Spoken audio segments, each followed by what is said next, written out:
क्या आप भी 8,000, 10,000 और 15,000 वाली नौकरी करके थक चुके हो और आप चाहते हो कि आप अपना फ्यूचर बदले, दूसरे कंट्रीज़ में जाकर काम करें और ज़्यादा पैसा कम समय में कमा सकें? तो ये वीडियो आपके लिए है, अंत तक देखिए। आपको मैं पूरा गाइड बताऊँगा कि क्या पासपोर्ट बनवाना होता है, कैसे पासपोर्ट बनवाते हैं, कितना सैलरी मिलता है, क्या-क्या काम में जॉब अवेलेबल है और रहना, खाना, सारी चीज़ें मैं आप लोगों को इसके बारे में बताऊँगा। तो वीडियो को अंत तक ज़रूर देखना। जब आप किसी यूरोपियन कंट्रीज़ में जॉब करते हैं तो आपको आपकी सैलरी पर टैक्स देना पड़ता है, इनकम टैक्स के तौर पे। लेकिन गल्फ़ में इस तरह नहीं है, यहाँ पे टैक्स फ्री है। आप जितना भी पैसे कमाते हैं ये सारे पैसे आपके हो जाते हैं, किसी भी तरह का यहाँ टैक्स पे नहीं करना पड़ता है। सबसे पहले आपका जो उम्र है वो 18 साल प्लस होना चाहिए और कुवैत के लिए 21 साल से ज़्यादा होना चाहिए। अब बात करते हैं कि पासपोर्ट बनता कैसे है और इसका प्रोसेस क्या होता है।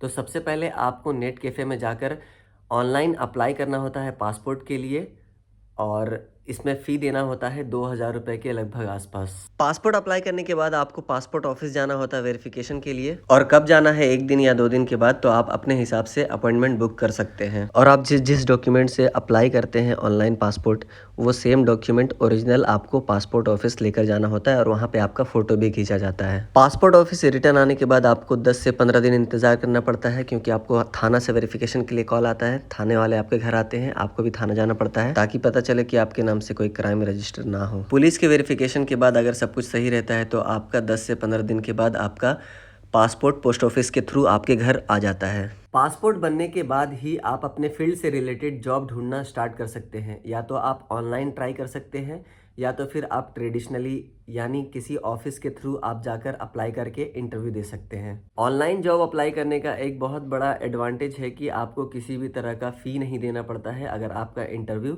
आप पास कर लेते हैं तो। दूसरा तरीका यह है कि आपको रिक्रूटमेंट ऑफिस जाना होता है, वहाँ पे आपका इंटरव्यू होता है और फिर आपका सिलेक्शन होता है, तो आप उससे आगे का प्रोसेस फॉलो करने के लिए ऑफिस की तरफ से बताया जाता है। अगर आप किसी भी रिक्रूटमेंट ऑफिस के बारे में नहीं जानते हैं तो आप न्यूज़पेपर का हेल्प ले सकते हैं, सोशल मीडिया प्लेटफॉर्म्स का हेल्प ले सकते हैं, सर्च कर सकते हैं और इसके बारे में जान सकते हैं। और इसमें थोड़ी सावधान रहने की भी ज़रूरत है, क्योंकि इसमें जितने जेन्युइन लोग हैं उतने फ्रॉड लोग भी ज़्यादा अब आ गए हैं इन सब फील्ड में। बहुत से ऑफिस वाले या एजेंट आपसे पहले पैसा मांगते हैं, लेकिन जब तक आपके हाथ में वीज़ा का कॉपी नहीं आ जाता है तब तक आपको किसी भी तरह का पैसा पे नहीं करना है।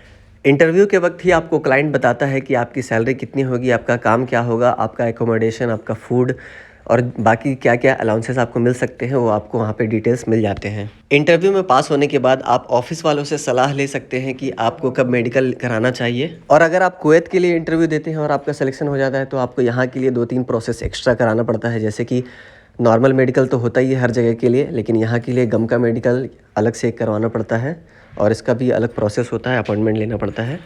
गम का मेडिकल के बाद आपको पीसीसी बनवाना पड़ता है। पीसीसी का फुल फॉर्म होता है पुलिस क्लियरेंस सर्टिफिकेट। जिस तरह आपने पासपोर्ट बनवाया था साइबर कैफे से, ठीक उसी तरह पीसीसी भी साइबर कैफे से अप्लाई किया जाता है और सेम ही प्रोसेस होता है लगभग।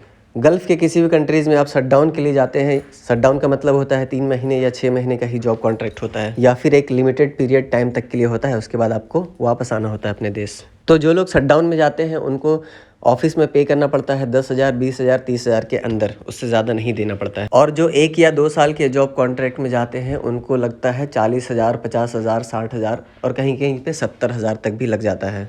2 साल पहले जब मैं कुवैत आया था तो मुझे ऑफिस चार्ज 65,000 रुपये देने पड़े थे। और ये आपका ऑफिस चार्ज होता है, आपको मेडिकल और पीसीसी वगैरह आपको खुद अपने पैसे से करवाने होते हैं। ये सारा जॉब का प्रोसेस अगर आप ऑफिस के थ्रू करते हैं तो आपको 10, 20, 30,000 रुपये तक का कम पैसा लगता है।